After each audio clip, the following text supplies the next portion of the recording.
Mentors, in the next couple of weeks or months, you're going to be getting a survey to your email. We just would love to hear some input from you about a couple different things. Some will go to you guys. We'll also have some that are going to schools for feedback that can help us improve and also just gain a better understanding of some of the improvement or involvement that we've been able to have in some of our students' lives. So if you get that, I'm sure that your coordinator will talk to you before that, but if you get that in your email, please take a few minutes and fill that out. And if you have any questions, feel free to call or text your coordinator. Thank you.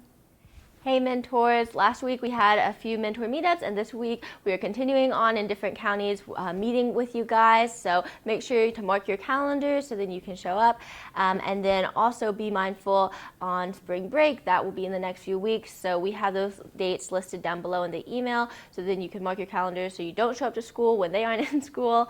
And because it is a calendar, is marked on the calendar for the schools, you do not need to do a progress note. So yeah, thank you. Our Devo this week is from Colossians 1. We're going to talk about abiding in Christ, our identity in Him. And Colossians 1:21 through 22 says, "Once you were alienated from God and you were enemies in your minds because of your evil behavior.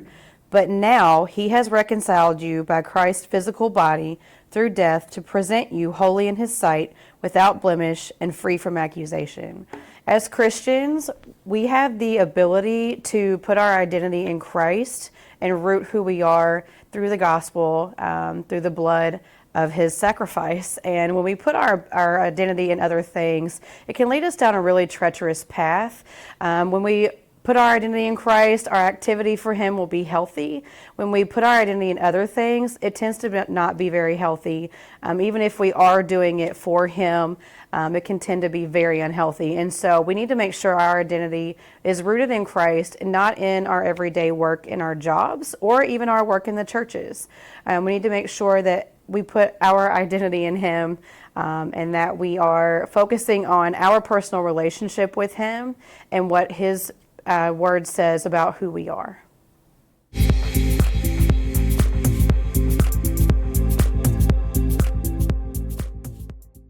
So for this week's resource, we are talking about identity. And of course, this can be a very big topic when you're getting to know your mentees, and kind of either when those beginning stages or even later on. And so there are really a number of ways you can explore identity and characteristics and gifts and things that each mentee has. So this is just one of those ways. But I think a very simple sort of way that you can do this is an acrostic. So for those of you who don't know, it's one of those things where you can take, usually you would use their name, kind of how they identify themselves, and then kind of walking through talking about different characteristics that kind of start with the letter of each of their letters in their name. So for me, I put Jason, and then said joyful, ambitious, sensitive, obedient, nice. Just kind of put 5 different qualities about myself. This can of course encompass positive things about them. It could be maybe aspects about their culture, or even things maybe not necessarily like really positive things, but pieces that are part of who they are. It's a great way to explore what the pieces that make up your mentees. It can be definitely done with all ages, but it definitely also can be done in ways maybe not with an acrostic. You can do it just kind of discussion based. One time I asked my mentees very simply, "What's your favorite part about yourself?" And of course, hearing their answers was very fun.